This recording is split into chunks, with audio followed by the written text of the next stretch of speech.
Olá pessoal, no vídeo passado nós começamos a trabalhar com variáveis, aprendemos o que é uma variável e para que ela serve. Em especial, a variável serve para armazenar valores na memória do computador. E eu posso acessar esses valores, pessoal, por meio do nome que foi definido para a variável. E os valores que ela armazena na memória são relacionados ao tipo que foi definido na hora da criação da variável. Então aqui, pessoal, vamos brincar um pouco mais com as variáveis antes de nós melhorarmos aí os nossos algoritmos. Como melhorar?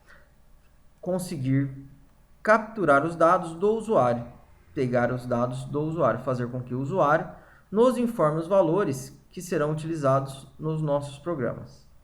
Então aqui, pessoal, olhando no nosso programa anterior, a área retângulo, nós criamos um programa que trabalha com números inteiros. Então, neste caso, eu não poderia calcular a área de um retângulo, por exemplo, que tivesse o valor 4,5 de base e altura 2,75, porque as nossas variáveis armazenam apenas números inteiros. Tá ok? Então, se eu quero trabalhar com outros tipos de dados, como por exemplo esses valores que eu falei, eu preciso alterar o tipo da variável.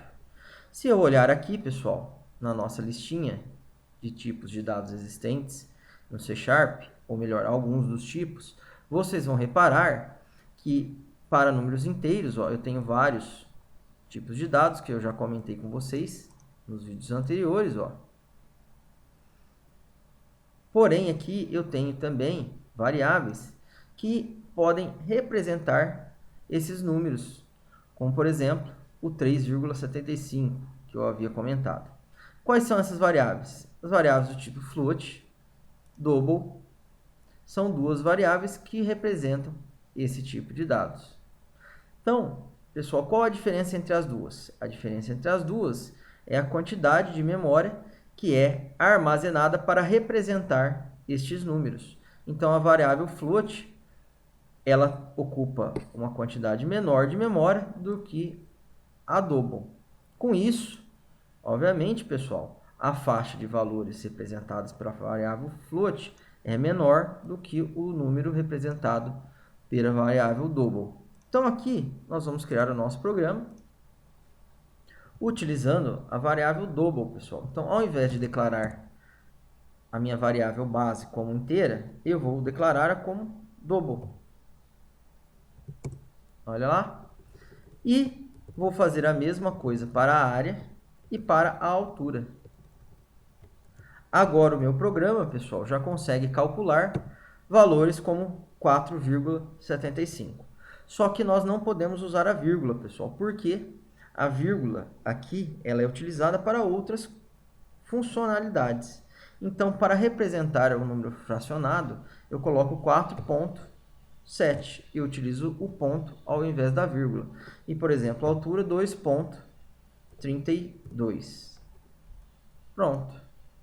Agora, se eu der um Start, o meu programa vai conseguir calcular a área do nosso retângulo. Perfeito. Aproveitando um pouco, pessoal, vamos tentar interpretar aqui o nosso código-fonte fazendo um teste de mesa. Como fazer um teste de mesa? Executando linha a linha, para ver mais ou menos o que acontece na memória do computador. Então, aqui eu abri o Paint, pessoal, só para nós conseguirmos aqui acompanhar a execução do programa. E como funciona mais ou menos? Então, imagine que o nosso programa vai ser executado. Então, vou colocar a bolinha vermelha aqui para parar na primeira linha. Então, quando eu mando executar o meu programa, pessoal, olha lá, todas as variáveis declaradas no mesmo são alocadas na memória do computador. Então, as variáveis que nós declaramos aqui dentro do nosso main, elas automaticamente vão passar a existir na memória do computador. Então, imaginem aqui que é a memória do meu computador, essa caixinha.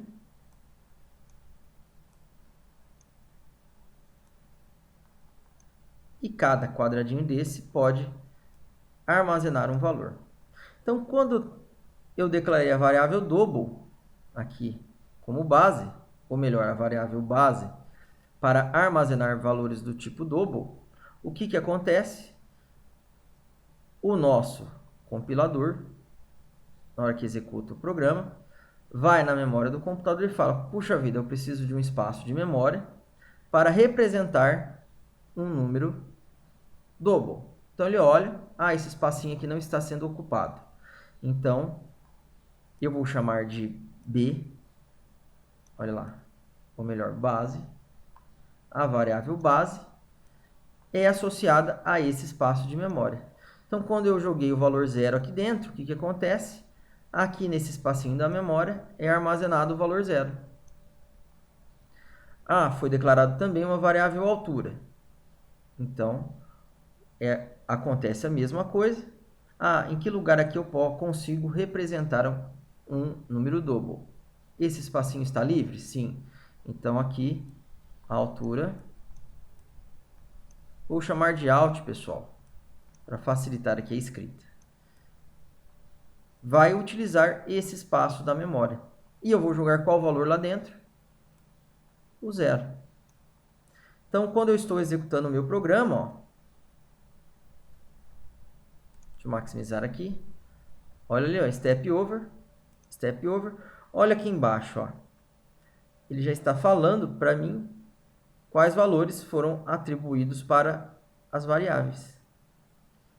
A mesma coisa para a altura. Então, dentro das variáveis base, área e altura, eu armazenei o valor 0. Então, aqui faltou a área. Vou chamar de AR. Pronto. Agora, nesse momento, pessoal, olha ali, eu guardei o valor 4.7 na variável base. Então, na memória do meu computador, o que aconteceu? O espaço da memória deixou de armazenar o valor 0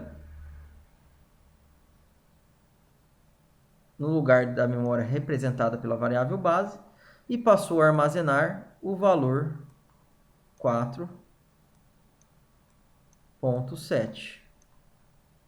Olha ali. Continuando a execução. Altura.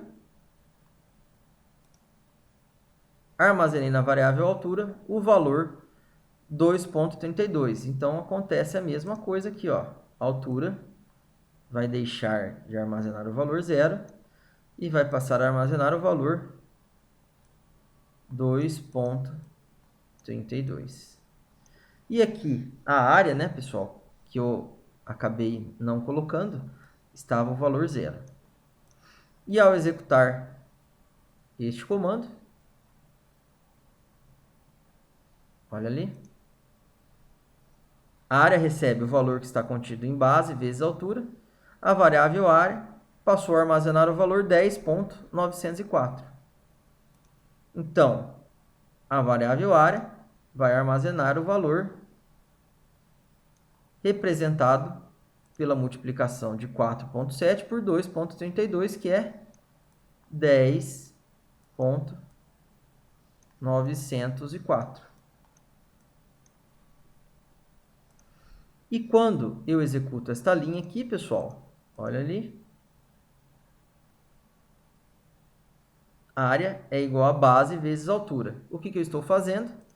Para montar o texto, ou melhor, né, esta linha, para montar o texto que será exibido na tela, o comando writeLine pega o valor que está contido em base e concatena ao texto área. Pega o valor contido em altura e concatena ao texto que foi montado anteriormente. Então, ele acessa na memória do computador o 4.7 e o 2.32 e exibe na tela esses valores. Então, pronto, pessoal. Nós criamos o nosso programa e estamos utilizando variáveis para representar os valores. Outra variável muito utilizada, pessoal, são variáveis que armazenam texto. Qual tipo de variável é essa? Por exemplo, a variável do tipo string. Então, aqui eu vou criar uma outra variável, ó, do tipo string, que eu vou chamar de txt. E vou iniciá-la com o texto em branco, ó. Então, quando eu abro uma aspas dupla e fecho uma aspas dupla, eu estou criando um texto vazio. Estou jogando esse texto dentro da minha variável txt, que consegue armazenar textos, que é representado pelo tipo de dado string. Então, aqui, qual texto eu vou armazenar dentro de txt, pessoal? Vou até colocar na linha de baixo. Esse textinho aqui, ó, só para nós treinarmos. Olha lá, calcula a área de um retângulo. E aqui nesse writeLine, eu vou mandar exibir na tela o conteúdo da variável txt. Pronto. Maravilha, pessoal. Conseguimos finalizar esse programa.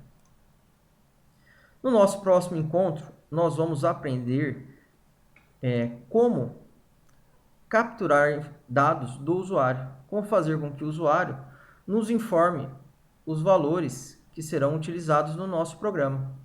Então, com isso, pessoal, nós vamos poder alterar os programas que nós fizemos anteriormente e, ao invés de deixarmos os valores definidos, como, por exemplo, a base e a altura, o usuário poderá informar esses valores para nós.